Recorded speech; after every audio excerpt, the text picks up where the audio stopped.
Well, I think you've got some paranormal phenomena. Okay, um, I've experienced some of that myself. I've experienced some of that myself. I've experienced some of that myself.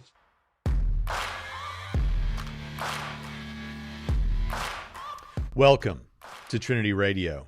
I'm Braxton Hunter, and I'm very, very excited because along with me today, as you can see, is one of the top resurrection scholars in the world. And there's just two or three of those guys at the top. And he's one of them.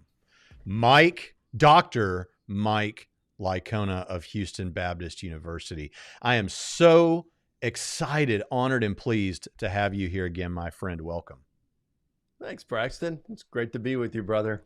I love you, my friend.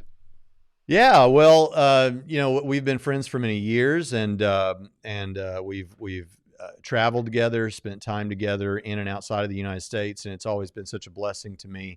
And I've always tried to help out younger apologists coming along where I can, because that's what you did for me, and that was very meaningful. But to get right to the point, you're here today because we're going to talk about some interesting things that you brought up in a debate several years ago that were kind of surprising to some people who follow you. And I think that these are relevant things to talk about, things that some people might think of as paranormal. But before we get to that, Mike, is there anything that you're doing, working on, or that is available that you would like to really promote, push? We're going to have those links in the description, so feel free to just talk about that for a minute. Well, gosh, there's a number of things. Like we have a YouTube channel, Mike Licona. Type there. We've got over 400 videos.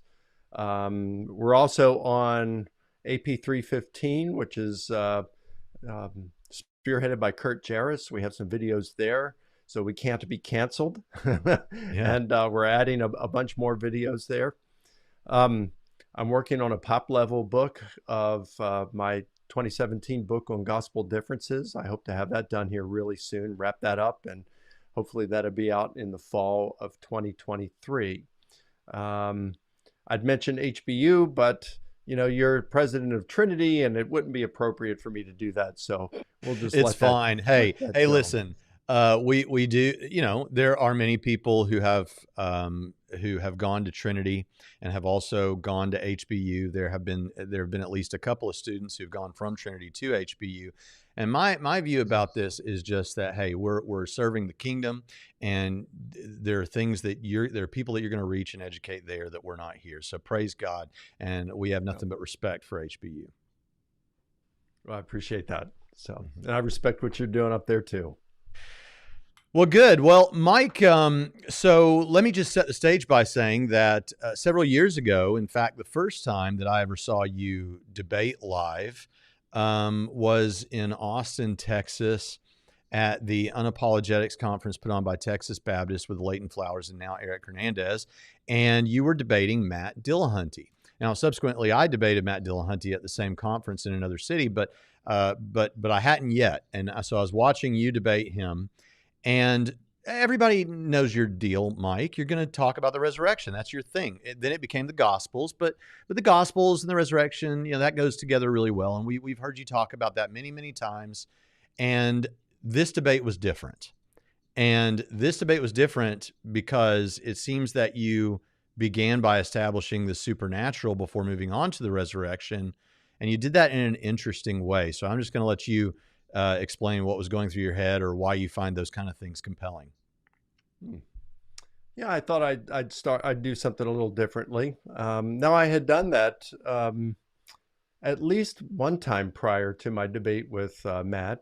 I did it in my debate with Matthew McCormick, an atheist philosophy professor at where is it? University of California up in I want to say San Francisco, but that may not be it. I forgot where it was. It was a good time. That's on our YouTube channel.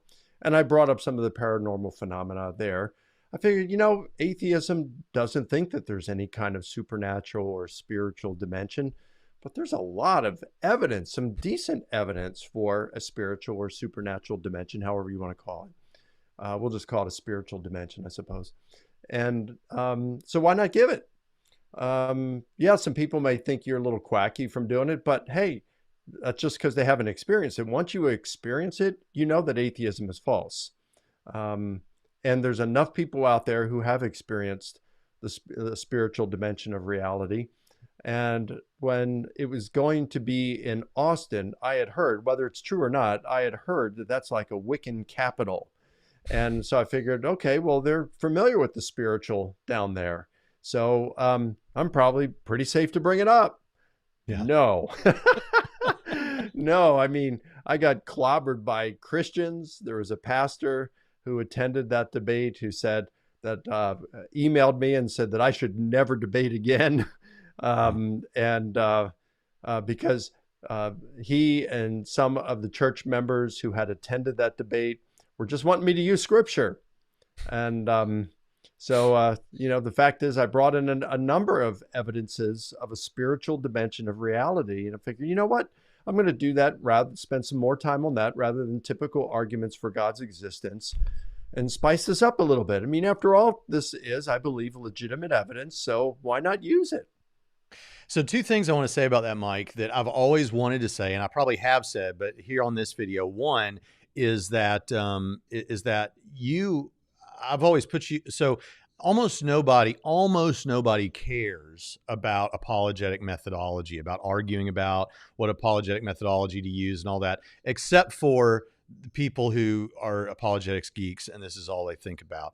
And the thing is, there's a book from Zondervan's Counterpoint series, 5 Views on Apologetics, and it has 5 different views that are also in Avery Dulles' History of Apologetics. These are commonly used ideas. You have classical, which is like your William Lane Craig, showing that God exists and then showing that God raised Jesus from the dead. You have your evidential, which is where I would have put you and Gary Habermas, where and maybe N.T. Wright, where you're basically just arguing for the resurrection or divinity of Jesus without arguing for God's existence using scientific and philosophical arguments. Then you have like your cumulative case, presuppositionalist, reformed epistemology. But those two, and often people like you and Craig would be lumped together in the category of evidentialist in a certain sense, that you're providing evidences, external evidences on which people can trust and believe. But you kind of made yourself into a classical apologist in this debate, because though you may not have been arguing directly for God's existence, you were arguing for the supernatural. And if the supernatural is established, obviously that increases your reasons to believe that God raised Jesus from the dead, because there's a supernatural force at work. So I found that interesting. And then the other thing is, you and I were on we were on a show a couple of years ago or a year ago, something like that, together, and it got cut off in the middle of it, and we had to reschedule that show. And you had already during the live show said something about these paranormal things that you're going to talk about, and but we got cut off, and so I talked to the host of that show about it, and I said, "Hey, by the way," I said, "I don't know if if you don't want him to talk about that paranormal stuff, you better say something." And he said, "No." He said, "Actually, I'll tell you what I like about it." He said, "The high-minded philosophical types might think that stuff is embarrassing to bring up. But the everyday person is like, yeah, you can say science explains all this and nature is all there is. Let me tell you what happened to me 3 years ago," that kind of thing. Mm-hmm. So I think there is strength in this, and it shouldn't be dismissed so easily. There's an atheist who sent me an email a few days after that debate and said, "Hey, I've experienced some of that demonic kind of stuff too." And I said to him, "Does that fit in with your worldview?" He says, "Well, no, it doesn't, but it still spooks me to this very day." And so I challenged him. I said, you ought to really give it some serious consideration. You have experienced this. And if there is a demonic element to reality, there is light in Jesus who has overcome the evil one. Amen. Anyway, yeah, I think it's important to look at this.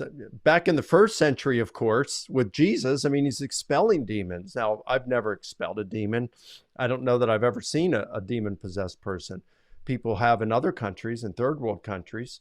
But, I mean, this stuff is real. Talk to Craig Keener, This stuff is real. It happens. Well, we Westerners are the weirdos. We've got this notion that science has explained everything, that naturalism is all there is. And even Bible-thumping Christians absorb a certain amount of that from the culture, such that when you talk about someone experiencing some sort of a demonic attack, there's a roll of the eyes, even for Christians, but then they don't have any trouble on Sunday looking at the Bible where it's talking about Jesus casting out demons. So we're the weird ones. Westerners are the weird ones. Like, what are 2% of the history of the world has not believed in supernatural forces at work, like demons and things like that. And most of those people are alive today. I mean, like, we're the weirdos in the Western world that don't accept this sort of thing. But let's just jump into it. Mike, what sort of things do you have in mind and might you have raised in those debates where you brought this up? Well, the first I'd bring up would be well-evidenced near-death experiences. So, NDEs, near-death experiences. So there have been countless near-death experiences. Now, granted, most of those do not have any sort of corroborating data behind them. But some of them have that kind of data. There was a book that Gary Habermas recommended to me a few years ago, The Self Does Not Die. And it's got about 200 cases in there of people who have had near-death experiences or something very similar to it. Things that are very difficult to explain by natural causes. One of the most famous is Pamela Reynolds. And I think it was back in the 1980s, and she had something going on with her brain that required surgery. It's been a while since I've read her story, so I apologize. I don't have all the details down. But she required some kind of a brain surgery. And so they brought her into the operating room, and they rendered her unconscious. They put something in her ears, like these earplugs, and then they put headphones over her ears, and they pumped into it some sounds, clicking sounds at like 90 to 100 decibels. And like this one would have 90, this one would have 100, and then they'd switch them. And then they had her hooked up to an EKG and EEG, the EEG to record whether she had any kind of brain activity going on. And if she was hearing this stuff, there would be some brain activity that would register. So they rendered her unconscious. They stopped her heart. Then they drained the blood from her brain, from her head. And when she was put in the OR, there were all the surgical tools, and there were special tools for this kind of surgery. And there was a curtain in front of them. And Pamela said that when she died, when they stopped her heart, she came out of her body and she floated around the room. She saw the tools. She was able to describe them with pretty good, though not perfect, details. One, she said, yeah, there was this saw and it looked like an electric toothbrush. And yeah, it did. They asked her to draw it.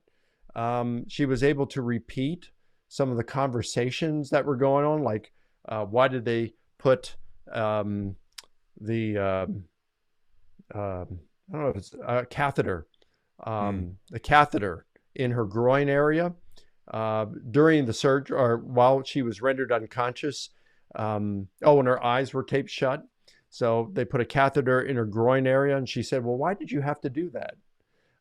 She was able to recall details that I think one of the assistant surgeons made about her anatomy during the surgery. So, I mean, these things, they interviewed Michael Sabom, who's a cardiologist himself. He lives here, retired cardiologist. I've had lunch with him a couple of times.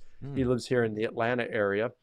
And he went down and he interviewed these people. He interviewed the neurosurgeon who operated on her, interviewed nurse, several of the people. And yeah, they were able to corroborate these details. It's like, well, how do you get that? She's out of her body, having an out-of-body experience, and able to come back and recall these details, which it would have been impossible for her to have had she been in her body. How do you explain that? That's a well-evidenced one. Before you move on from that, Mike, there's a couple of things to note there that I think are super impressive. First of all, that comment about where someone made a rude comment or an uncool comment about her. I remember Gary Habermas writing somewhere or saying in an interview that in Sabom's book, because I think is where a lot of that came from initially, was Sabom's book, that he had compiled a lot of this information, and and he, like, the copy that was sent to Habermas, if I remember this correctly, as a pre-release copy, had the story about the woman, about the guy making the rude comment that she heard. And then it wasn't in the final draft, but Habermas knew about it. And you've had lunch with him, and I'm sure you guys have discussed all this stuff. And then the other thing I wanted to point out was the clicking in the ears and the measuring.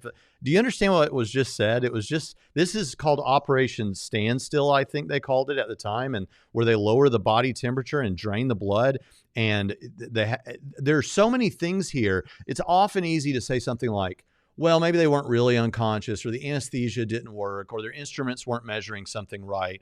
Okay, fine. But we have multiple reasons here why she shouldn't be hearing or seeing or thinking about any of this that's going on in the room while she's unconscious. And that is very powerful. You're right. Yeah. Yeah. Yeah. You know, there's another one. It's not one of the best ones, but it's one I find quite interesting. There was a mother, and she was in inpatient hospice. She's going to die at any moment. Her daughter's with her. She also had a son, and the father had died. Her husband had died, and she had a son with whom she was estranged. He had gotten into all sorts of trouble. He'd cost them a ton of money, and he had come into town because he wanted to see his mom one last time. And so he's talking to his sister. And the sister asked the mom whether she would see him. And she said no, she didn't want to see him. And he was just distraught. And so he was at he was at a bar across the street from the hospital. This is in that book, The Self Does Not Die, and which is written by two medical professionals. So he's in this bar, and he's crying, drinking at the bar, and he hears his voice. He hears his mom call his voice. And he stands up and he looks around, and he sees his mom at the front door. And she's walking toward him. And then some people, walk in front of her, and then she's gone. And so then at that very moment, the mom wakes up and she tells her daughter, I just had a strange dream. I was like at this bar, and so-and-so was up there crying, and I called his name, and he turned around, and then I woke up. And so just at that point, the physician came in, who was attending her, and the woman told the physician what had happened, and she was able to verify this with the son who had that experience. So there is something really weird, spiritual, that's going on. There's a spiritual dimension of reality, however you want to explain it, but it's very difficult to explain these things in materialistic terms. And then it becomes anecdotal, but if you go to the average, so I used to travel and speak at churches, as you know, every week, Sunday through Wednesday, for 40 weeks out of the year or something. And I always would preach about heaven. And at a certain point where I preached about heaven, I would talk about one of the near-death experiences. And I would ask, now, if this seems outlandish to you, how many of you out here that are present either you yourself or someone has had something like this, where when they were slipping off into death, they began to describe something, or they had one of these kind of near-death experiences that are more veridical, or whatever. They saw a loved one or something like that, something that you believe was real, was real. And it'll be half the audience every time. And the interesting thing about it is I personally have that. My surrogate sister, we grew up in Jacksonville, Florida, and my dad's secretary, who later became my secretary, was like a second mother to me. And her daughter was like a sister, like a big sister to me. And she died at about in her early 40s, about the age I am now. And when she died, she had asked to be taken off of any kind of anesthesia for the last several hours, like half a day, because she knew this was happening, this was coming, and she wanted to be lucid and be able to talk with her family. And so it's really touching. She said goodnight prayers with and read a story to her son, and then sent him to bed. And then later she died. But before she died, she said, and a good piece before she died, she said, "Do you all see this? Do you see it? What are you talking about?" She said, I just see this city over there, this city that I want to get to. Stuff like that. Everybody, I mean, Jonathan Pritchett, my co-host on Trinity Radio, one of our professors, he has stories like that when his dad died. And so people connect with this. If you personally haven't had an experience like this, don't dismiss it too quickly, because there are people out there who are listening and nodding their heads. Right, Mike? Mm-hmm. Yeah. The near-death experiences, I think it's really interesting. And, if all it takes is one really good, well-evidenced one, Yeah. With corroborating data. And there are plenty of those. But when you have so many of them, it just adds up, and each one of them presents a pretty good challenge against materialism and naturalism. Yeah, that's right. All right. So near-death experiences. What other weird stuff are we going to talk about here, Mike? Well, another one is what we could call veridical apparitions, some stuff that has some evidence, things that you can verify. Are we talking about ghosts real. here, Mike? You could call it a ghost, not necessarily, but possibly. So let me tell you the first time I heard about one. So when my family lived in Virginia Beach several years ago, we had a friend, Pat Ferguson, Doug and Pat Ferguson, good friends of ours, dear friends. They owned a kitchen remodeling place and did a number of things. And they, Pat told me a story that when she was a junior in high school, I believe it was, she had this friend, and she hadn't seen this friend, I think, since 8th grade. And this friend had gotten herself into trouble several times, I think drugs or something like that. But she'd gotten herself into trouble, and she hadn't seen her for a few years. And this one day, she was thinking about her quite a bit. So she goes to bed that night, and in the middle of the night, she is awakened. And she said she's on a bunk bed. She and her sister share the same bedroom, and she's in this bunk bed, and there are street lights that are outside that normally provide some illumination into the room at night. And so this one night she wakes up and the room is just totally dark, and she figures, well, I guess the street light burned out.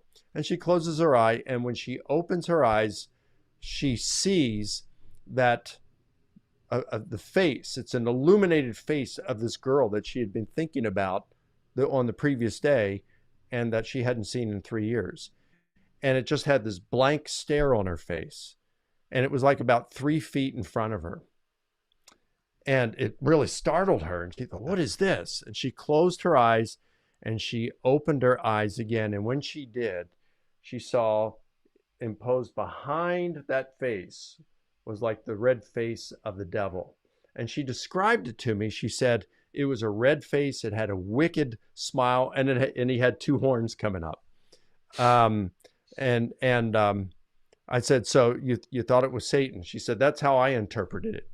And it had this wicked smile on its face, and it just really scared me. And I thought, I just must be dreaming. And I closed my eyes and opened them again, and they were there, just both of them looking at me. And I closed my eyes, and I'm biting my tongue, and I'm thinking I'm hallucinating, I'm dreaming, I got to wake up. And I opened it, and they're still there. And I closed my eyes, and I did the only thing left I knew to do, and that was to pray the Lord's Prayer. And when I opened my eyes, the 2 faces were gone, and the street lights were on. Wow. I said, okay. She said, the next morning I came downstairs, and it was Easter Sunday, and I walked into the kitchen. My mom was making breakfast. My dad was reading the paper, and without saying a word, he put the paper down, flipped it around, pushed it toward me. I picked it up, and there was that girl that I had thought of the day before, that I saw in when I was wakened. And she was with some friends at a Login and Messina conference Saturday night. And they stayed after the conference. They went up to the top row, and there was a curtain behind. And apparently my friend thought that there was a wall behind the curtain, but there wasn't.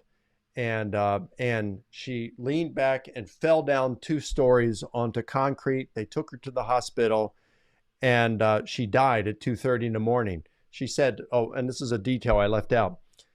When the light came back on and the faces were gone, I looked at the alarm clock and it was 2:30." So I'd heard this story and I thought, whoa, all right, veridical apparition. There was some evidence that she actually saw this because the time of death and things. So later on, after we moved down to the Atlanta metro area, I was talking to her and I said, "Hey, Pat, I tried to access the archives of the Virginian Pilot Ledger Star, the newspaper where this would have happened, and they don't go back that far. So could you go down there and see if you can find the archive and make a copy of it and send it to me?" And she did. And there it was. And she had 2 details wrong, though, remembering it several decades later. 2 details wrong. Number one, it wasn't the morning after that, she was awake at 2:30. It wasn't that morning, just a few hours later. It couldn't have been, because if she died at 2:30, there's no way that's going to make it into the morning paper, right? And so she had looked on that Sunday, and it wasn't Sunday, it was in Monday's paper. So that was one error in her memory recall. The second was, if I remember this correctly, she said it was on Easter, but it ended up being Palm Sunday. So, I mean, they're simple errors in memory, but other than that, decades later, she had everything correct. And it's like, whoa. So that's a veridical apparition. And there have been many of these. What do you make, though, before we go on, Mike, out of things like, I imagine like a skeptic listening to this and saying something like, "Okay, well, man, I'm with you until you have a red devil with horns."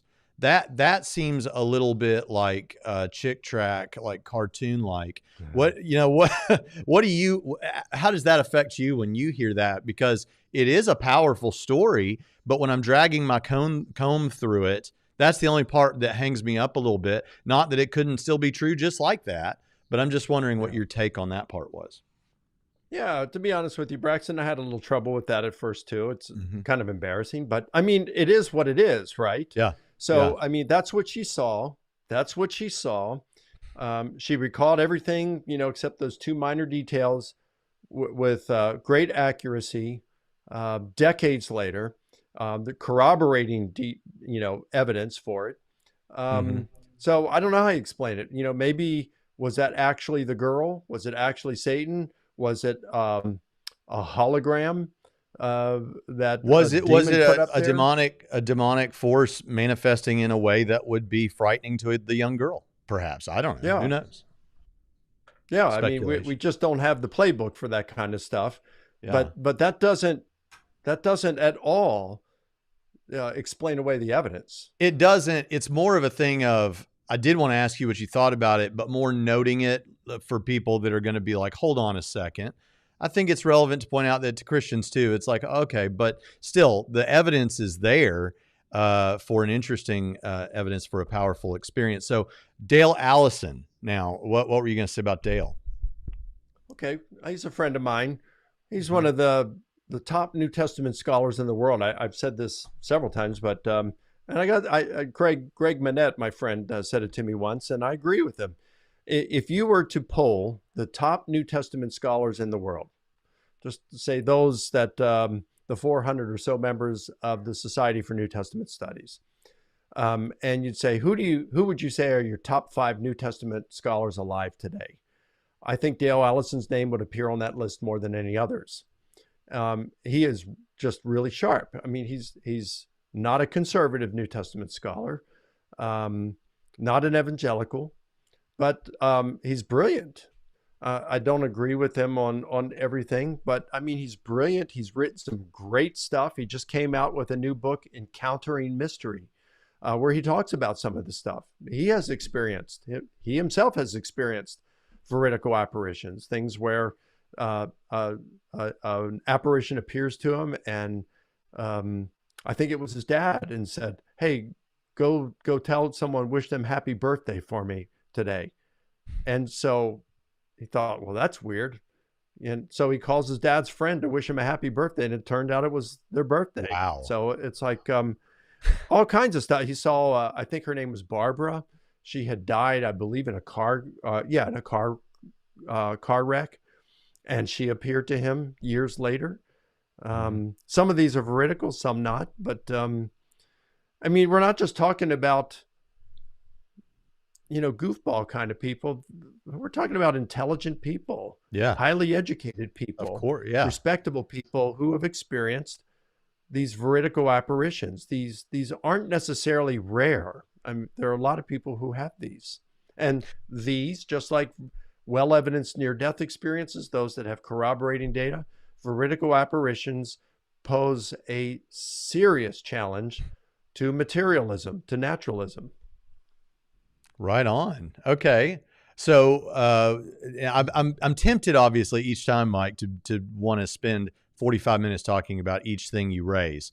But in the interest of moving things along, what else you got?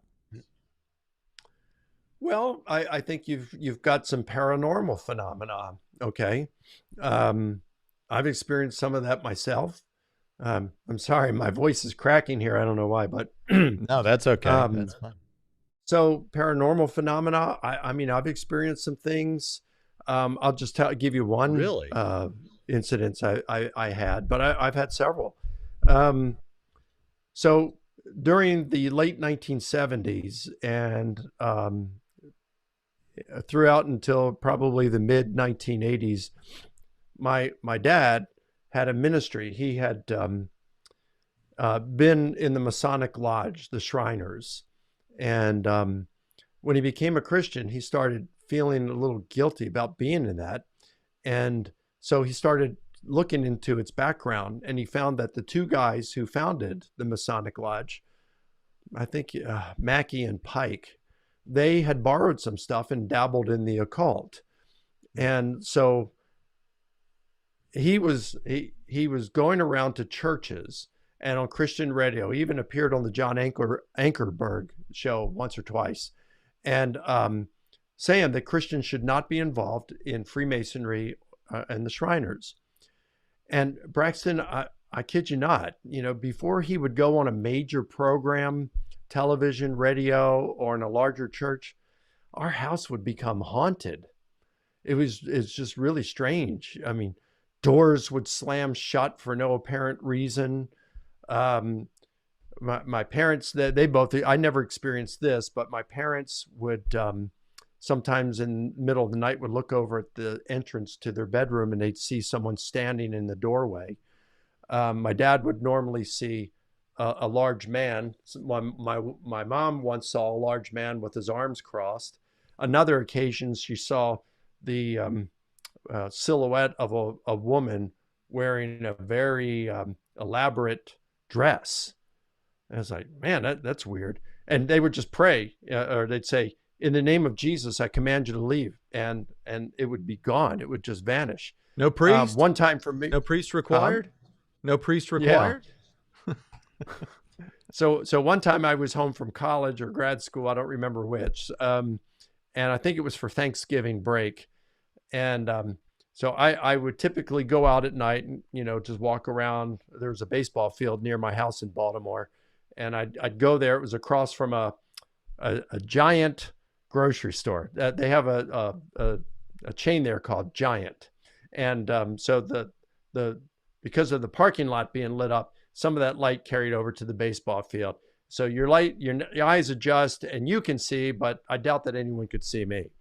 And this particular night, it's probably half a mile from my house.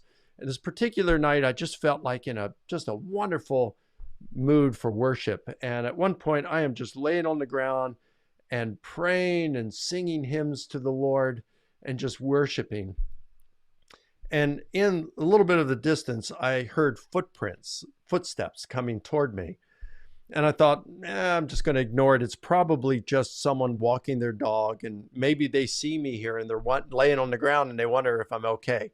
And the footsteps kept getting closer. I would say at first, maybe 50 yards away. That'd just be my guess. And so when they kept approaching me, I looked up, and they stopped, and there was no one around.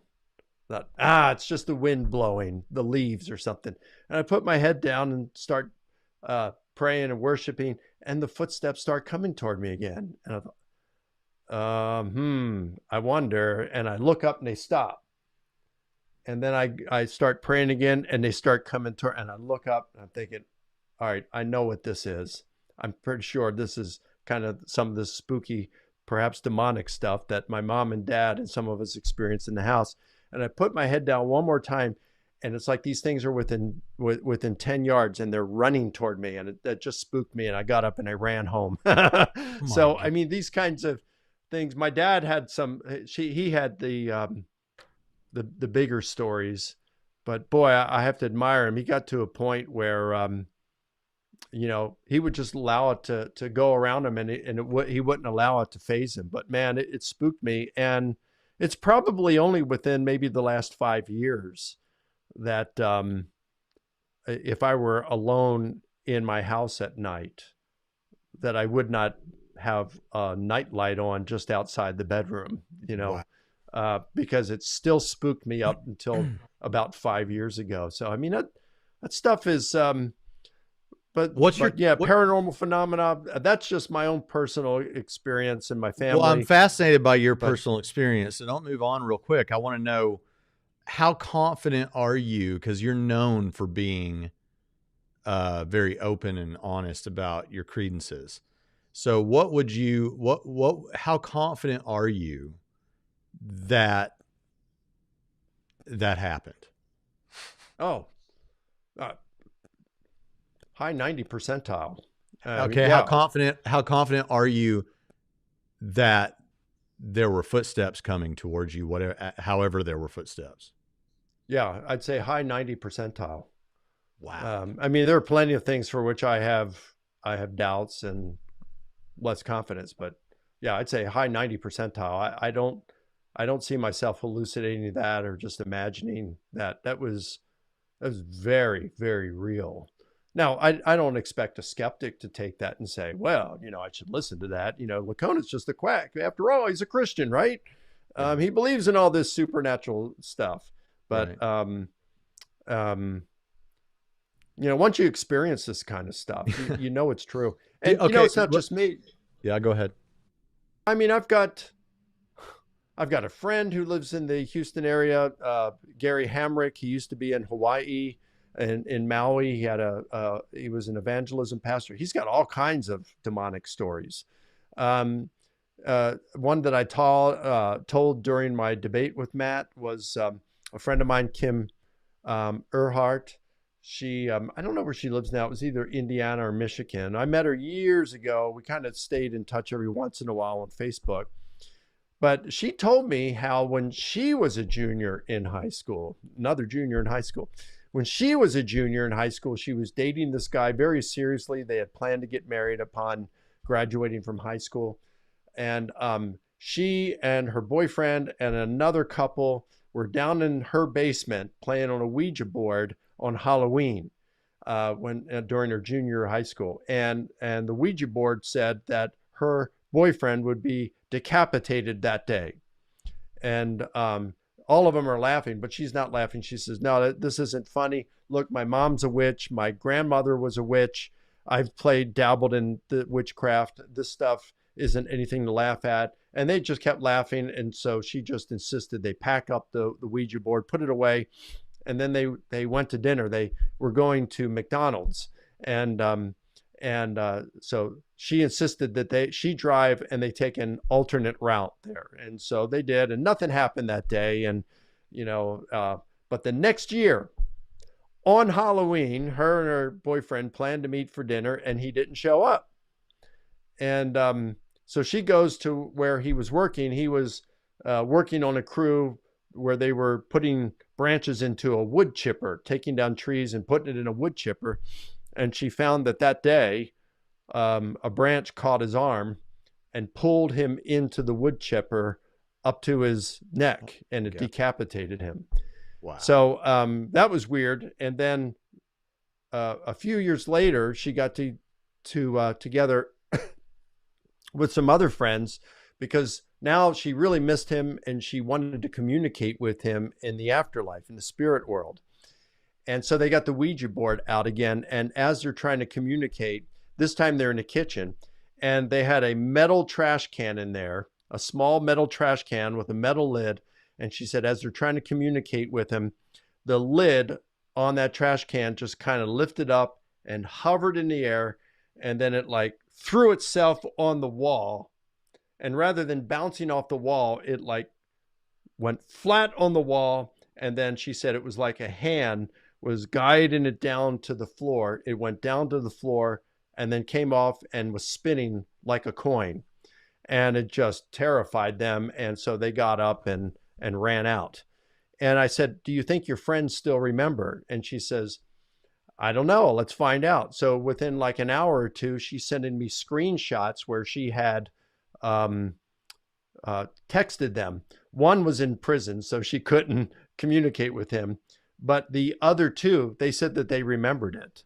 And so it was, wow. I mean, these things happen. These are legitimate experiences. They really Mike, occur. I have a podcast that I keep talking about that we're going to release, a new podcast, Not Trinity Radio, that's only going to be 6 episodes, limited series, and maybe we'll do it again later, but it's on just this kind of thing. People sharing their supernatural experiences. And we have a girl named Ashley who is going to be the first one. In fact, I've already released a little stuff with Ashley, but she has had several type of experiences, most notably with a Ouija board. And she put her story was she put her hand on the planchet or whatever you call the thing that moves around the board, and her friend wanted her to look away and put her hand on it so that they could do this and she would know there was no trickery because the friend didn't believe. And it spelled out, I don't remember how it all worked, but it spelled out that this girl asked it. She wanted to know, how did my uncle die? Because there's no way that this girl with the Ouija board knew how her uncle died. And without her looking, and only the friend who's the skeptic looking, it spelled out drowned, and he had drowned. And so the girl basically was like, don't ever bring that thing to my house again, and was freaked out by it, as I think a lot of people would be. And so when you say they're not, that these are not uncommon, I asked on Facebook for people who had supernatural experiences to reach out to me. And I got so many people willing to give interviews about it that I could never do them all. They're everywhere. And like you say, sure, paupers, beggars, but also academicians and people in STEM fields and philosophers. So interesting stuff. I really like hearing these kind of stories. And I really liked hearing your personal story that you had. That's always really powerful. Well, thanks. You know, these things, they just, you start to look at these things and you say, reality is far more complex than atheists think. And it seems like there is certainly some really good evidence for a spiritual dimension of reality. And this is really strong background information in which something like a resurrection of Jesus is entirely at home, right? If you're saying, well, people just don't rise from the dead, well, no, not the average person. But if Jesus was the divine Son of God, well, that's a game changer. And now all bets are off. And guess what?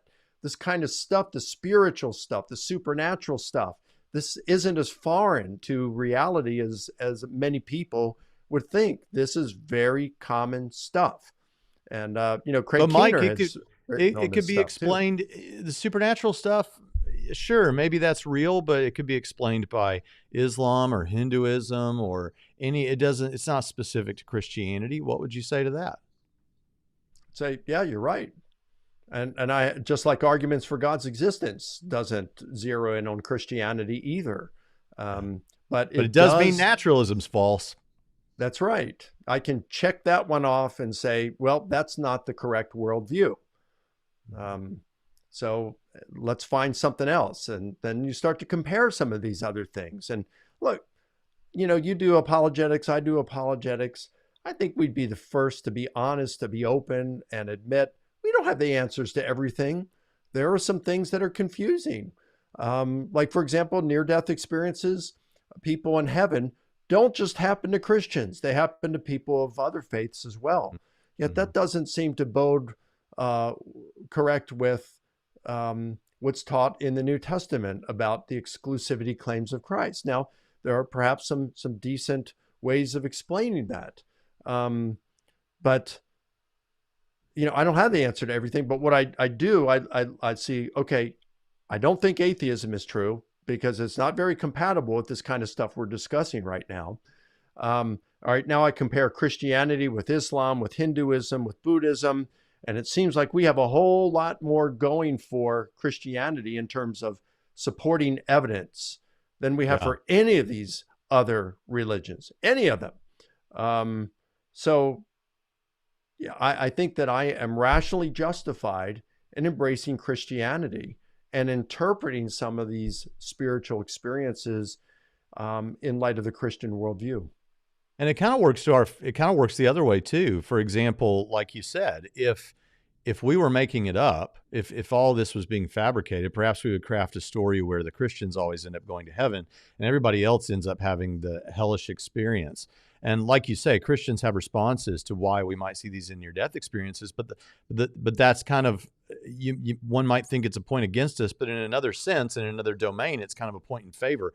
We're not trying to make this up. We're trying to deal with the data that we have, even when it's not comfortable with our position. Yeah, I agree with you.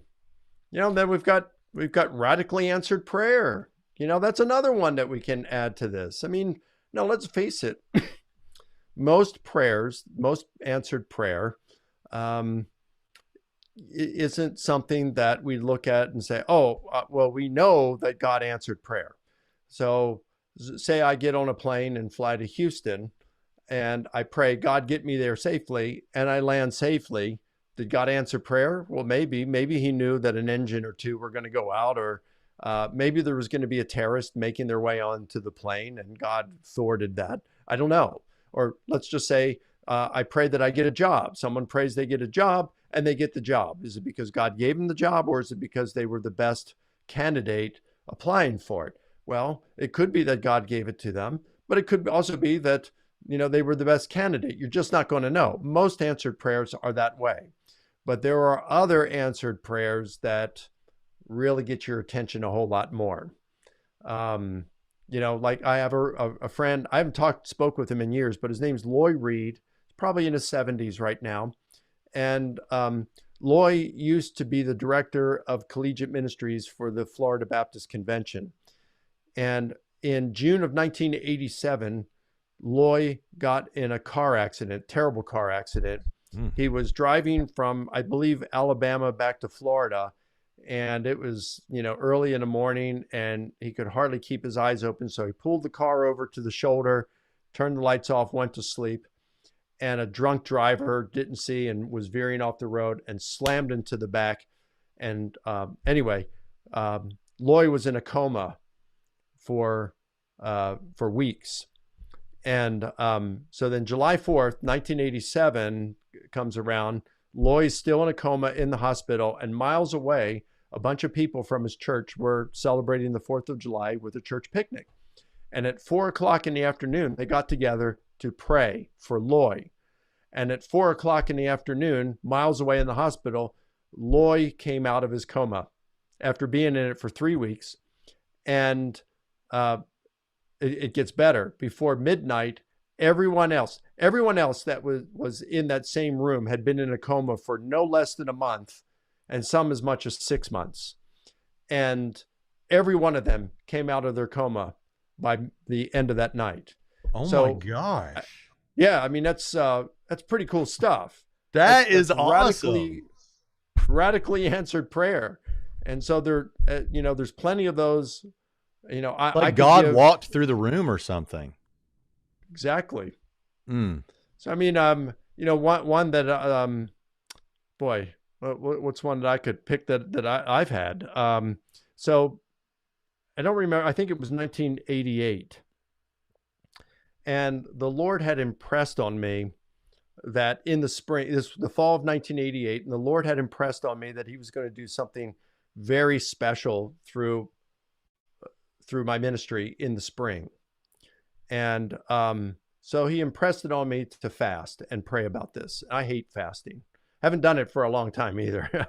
But so I hate fasting, but I felt like God was telling me. It's weird. I didn't hear a voice. I just felt this like crystal clear impression that I was to fast and pray for a while because God was going to do something. And so the spring came, I did, and then the spring came and I had several speaking engagements, and it's like, well, nothing, really happened and special, So then I was to speak at a senior high retreat for senior high school students for the PCUSA, Presbyterian Church USA, which is a moderate to liberal denomination. And so I was there, and I gave a lecture breakout session. I was the keynote speaker. I was the main speaker for that weekend, and I was doing apologetic stuff. So Saturday afternoon, I spoke on the exclusivity claims of Christ. Oh man, the youth leaders there, several of them just blasted me, and they're doing this in front of the students. And I'm thinking, whoa. So then I'm talking about apologetics, and then Saturday night, I do something on the resurrection. And then Sunday morning, before I'm to speak, I got ready, and I'm ready to go up to breakfast, and I'm just out walking on the camp grounds, and I'm praying. And I feel like God says, I want you to give an invitation. An invitation? Lord, these are Presbyterians. You don't give invitations to Presbyterians. No, give an invitation. I didn't hear a voice, but I just felt this impression. It was like really crystal clear. I was to give an invitation. And I'm like battling with the Lord. And it's like, I don't want to do that. Besides, these people, the leaders hate me. And if no one does anything, I'm toast. There's something I forgot to tell you though. Friday night, this was Sunday morning, but Friday night, before I was to go up and speak the first time, one of the youth leaders pointed out a girl out in the hall crying, one of the students. And she said, would you go speak with her? She just got news. Her grandfather had open heart surgery today, and he's not doing well. They're expecting him to die. So I said, okay. So I went out in the hall and talked with her, prayed with her. And then I spoke that night. Saturday morning, I saw her and I said, hey, any news on your grandfather? Yeah, they said he's gotten worse. They don't expect him to last a day. So I said, okay. So then Saturday afternoon, after I gave my lecture on the exclusivity claims of Christ, I'm walking through a ball field on the camp grounds, and this girl and two other guys are walking toward me, and we're going to pass. And when I saw her, I said, have you heard anything else from your grandfather? She said, no. And so I said, okay, hey, why don't we just pray for him? And she said, what, now? I said, yeah, why don't we just sit down here on the ball field and all of us can just pray for him? They just looked at each other like this was just really strange. And so we did. They prayed, I prayed.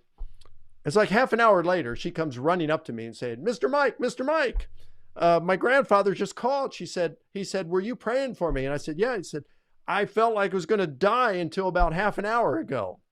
So this goes all around now, and everybody's like talking about this on the campgrounds, and people say, hey, would you pray for me?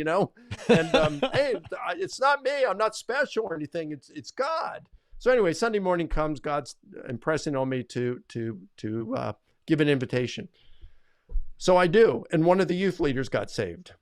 So wow. 1 month later, let me just wrap this up. One month later, I'm supposed to do the same retreat, but for the junior high the middle school students. And in the meantime, one of the students went home, told her mom, who was a pastor, that I had said that Jesus is the only way. And so that pastor complained to the presbytery of the PCUSA, and they tried to get me nixed from speaking at the next conference. Well, when I didn't get a call ahead of time, I got there to the conference, I arrived, and a guy came up, he identified as one of the presbyters, and he said, we got complaints, and he started asking me some questions. Do you think Jesus is the only way? Yes. Well, that is what the good book says. That's what he said. I said, yeah, it is. He said, well, we had reports that you said that the Jews were responsible for crucifying Jesus. And I said, Yes, the Jewish leadership, the temple leadership, the Pharisees and Sadducees, they were the ones responsible for it. And I said, even Josephus says that. He says the leading men among us had him. Like, you do understand said, I'm doing this as a historian. I'm doing historiography here. Yeah. Well, I guess at that time, he said, maybe well, not. that is history. He said, okay, you're good. They tried to get you banned, but I approve it. So everything's, going well for the weekend. Some of the same youth pastors were there. I could tell that they disdained me. Anyway, Sunday morning comes, and guess what? I'm taking a walk praying in the morning, and I feel God impressing it upon me in clearest terms. Give an invitation. Oh, Lord, I don't want to. I've never done these before. It's like, I don't want to do this. And give an invitation. All right, Lord, well, I'm not going to make it easy. So I give my last talk on Sunday morning, and then I say, okay, I don't tell anyone to bow their heads, close their eyes, nothing. I said, look, there are some of you here. I know you're junior high, middle school students, but you've got involved in sex and drugs.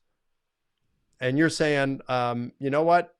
I made a profession for Christ years ago, but I haven't lived it. And I want to change my life. I want to give my life over to Christ and rededicate myself.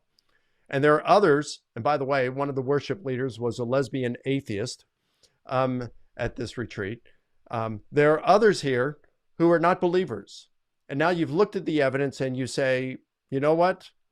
The evidence is pointing to Christianity. And now I want to give my life to Christ. I want to follow Jesus. I said, if you are in either of those categories, I want you to stand up right now and come forward. And Braxton, there was no hesitation. Out of about 120 students, about 80 of them stood up and came forward. Yeah. And I looked at one of the youth pastors, and she was like, wow. And I'm thinking, all right, Lord, this is why you impressed on me to fast and pray. It's like, yeah, this is pretty cool. So, I mean, there are some really cool answers to prayer that happen. Dude, it's like, I'm sorry, but our culture is in such in the toilet right now, and I'm sitting here hearing about that kind of a minister of the gospel, and I'm thinking to myself, what you're doing is you have people here who are dying, and you've got an injection that will save them. The injection is not the injections we've been talking about for the past 2 years. The injection is Christianity. And you're going up to them and you're saying, now this is a great injection, but don't feel like you have to do this injection. There's all these other injections. And you're coming along going, yeah, but those other injections are just sugar water. They do nothing, or they're just blank or whatever. And they're like, yeah, but we don't want to force anything on anyone. And you're standing up saying, listen, I don't know quite how to explain this, but God told me to tell every one of you that this is the only one that works. And 80 people take it. It's like, what is going on that the ministers of the gospel who are supposed to be preaching and sharing this can't bring themselves to repeat the words that Jesus himself said about who he was and that he was the way. It's bothering me because on the one hand, I'm shocked about some of the things that are going on in our culture, that people are not shouting from the rooftops about it. But at the very least, people who purport to be ministers of the gospel, it's very frustrating. But in the midst of that, the light shined because you were willing to listen to God. I love that. Yeah, thanks, man. And by the way, I want to correct, it was 1998, not 88. Braxton, I think Dietrich Bonhoeffer's words apply for us today. He called it a cheap grace, where you just kind of pray a prayer and then just go on living your life as though that takes care of it. I noticed that when the rich man came to Jesus and said, hey, what must I do to inherit eternal life? He says, well, you know the commandments. Yeah, I've done all these things. Okay, you lack one thing. Sell everything you have, give to the poor, come follow me, and you'll have riches in heaven. And the guy couldn't do it. He was grieved because he was wealthy and he didn't want to do that. So he walked away. Jesus, what came to me later on was like, Jesus, notice what he did not do. He didn't stop the guy and say, look, hey, discipleship takes a while. You grow into it. Just come back, kneel before me, pray this prayer to me, and at least get heaven taken care of for right now. He let the guy walk. And it's like here in the West, in the U.S., we just say, hey, just pray this prayer, and now you have eternal life. And I think it's more than that. It's certainly, yeah, that's definitely he's a calling good for caution. disciples.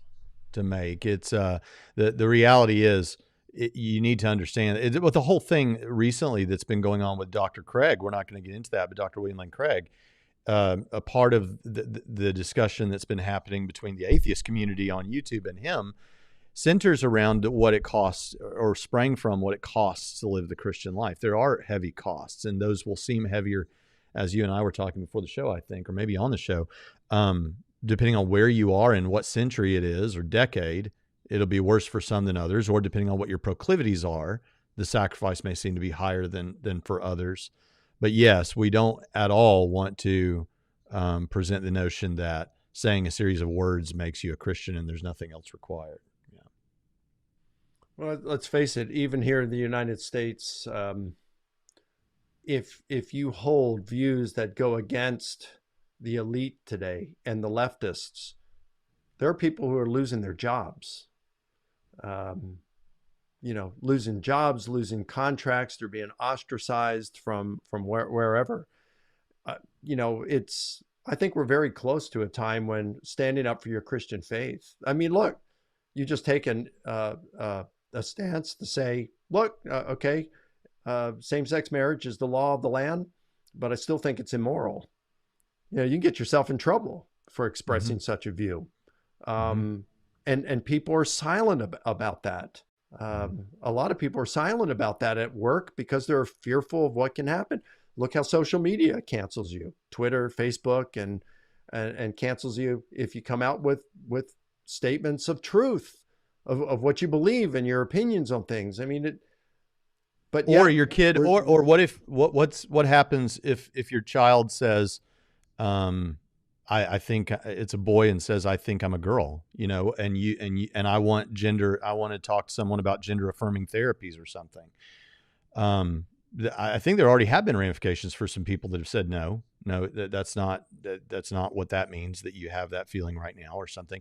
I think there have been ramifications for some parents about that. And we can see that getting worse. So basically what Mike is saying is true, because I'm telling you that when I was in the youth group in the 90s, I would have been at the camp Mike was speaking at, not really, but I wouldn't have been at that PCSA camp. But I was in that age bracket, and I can tell you right now, the stuff that our youth pastors said that we all cringe at as part of culture, like, oh, that's what a youth pastor would say. Yeah, it's what they would say, because it's the major stuff you're going to face. A lot of the stuff they decried is stuff that you can ruin your life very early with sex and drugs and alcohol. And that's why they talk about it, because we allow you to start using those things at exactly the age where you're most likely to abuse them or use them wrongly and ruin your life. And so we're just living in a time where all the things that I saw, and the preachers saying what's going to happen. Jonathan Pritchett says all the time that preachers would say things about the sexual stuff that's going on now 20 years ago or 30 years ago. And we thought, yeah, okay, he's going to say that. We're seeing it now. It's happened. And so what's it going to be like in the next 30 years? You're absolutely right. Christians better be prepared to face some level of persecution, even if it doesn't mean the type of persecution that some Christians have experienced in the past. Yeah. I think we need to be prepared for it, prepare ourselves for it as well. You either speak out or prepare yourselves in the near future to be persecuted. I think it's coming. And may be good for the church. The church seems to thrive more and be more healthy, and it weeds out the pretenders. So it's one of those places where if that's what God wants, then great. But man, I hope we can stave that off. Any of us with kids probably feel that way, but God's will, not ours. Amen. I'm with you on that, brother. So you got anything else, Mike? I mean, there's plenty of other examples, but I think those four things, you're looking at well-evidenced near-death experiences, veridical apparitions, paranormal phenomena, and extreme answers to prayer. I think those so strongly support a supernatural or spiritual dimension of reality that once you really consider the evidence, it's very difficult to deny a spiritual dimension of reality and still think of yourself as a realist. One story that you've told, Mike, and I think you did bring out in that debate, maybe not in your openings, on extreme answered prayer. I actually made a video where I played you telling this somewhere, but you were talking about a guy who was an atheist who sent you an email explaining about some church needed money, and somebody's cashier or some kind of savings bonds have matured or something. I don't know. Tell that one, because I found that very interesting. I found it so interesting this guy's still an atheist after that. Yeah. So I remember his name's, I didn't mention his name when I tell the story for years, because, I mean, he said it in an email to me, but then later on his website, he actually mentioned it. So his name's Luke. And, you know, I haven't seen any of the stuff where I don't know if he's still doing stuff. Maybe he is. I don't even remember the name of his, you know, podcast, Pale Blue Dot, something like that. But in our email exchange after I was interviewed, he said something about challenging on the supernatural. And I said, you know, look, you know, if you were a believer, you would have experienced some of this stuff. And so he said, well, I used to be a believer. And then he proceeds to tell me the story about his dad was, I think, a deacon in a church. And the church was really suffering financially. It's a small church, and it was really suffering financially, and they needed some money. They needed it immediately. And so they had a prayer meeting with people there at the church, and they prayed. And they said, we need this specific amount.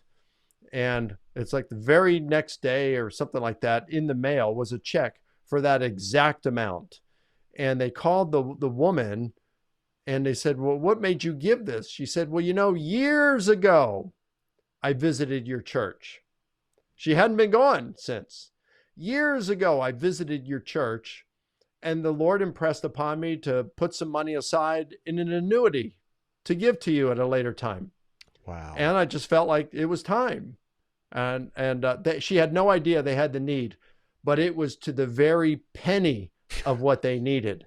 And he said, see, so I've seen these things. And so really, there's just no evidence for God's existence. What? What? What do you need? Do you hear yourself? Yes. Yeah. Oh, well, Luke, if you hear this, yeah, it looks like it's Pale Blue Dot. I looked it up. So, yeah, interesting. Well, Mike, I sure have enjoyed having you on. This has been a blast, brother. And I always feel like I'm hanging out with a friend. I think this is easily in the top 2 or 3 most enjoyable shows I've ever filmed with someone I'm interviewing. I mean, usually I'm a little nervous. Thanks, man. This has felt like I'm hanging out with a friend talking about really cool stuff. And I feel like I've been to church, man. And listen. Oh, yeah. Let's we are good friends, brother. Well, good. Well, listen, let me just say this to anyone listening. We've been talking all about it, but if you want to know the Lord Jesus Christ, then you want to know what it is that we are experiencing that we say is so great, then there's not a magic set of words that you say and that makes you saved. But if you're ready to walk away from the life without Jesus to a life with Jesus, walk away from whatever you might have done that we would call sinful to a life with Jesus, doesn't mean you're going to be perfect. We'll all make mistakes, but the goal is to live for the Lord and to do what he wants. And if that's what you want, and you understand Jesus and you understand who he is, the Bible says in Romans 10:9, if you confess with your mouth that Jesus is the Lord and believe in your heart that God raised him from the dead, you'll be saved. And I think it's meaningful and appropriate for you to pray a prayer and just tell the Lord that you believe that and you repent of your sins and you're ready to turn from your life without him to a life with him. And then reach out to us. You can reach out to me at braxton@trinityradio.org, and I'd be happy to try and help you find a way to get plugged into a church somewhere nearby. But we definitely want to hear about that. It'd be the most important decision you ever make. Mike, it's been awesome. Thanks so much. Check out Mike at Risen Jesus and check out his YouTube channel. It's all linked in the description. And get ready to buy that new popular level book on the Gospels, but make sure you get the big one on the resurrection and the Gospels. Anything else you need to say, Mike? No, Braxton, as always, it's just wonderful to spend some time with you, my friend. All right. And we'll see you next time on Trinity Radio.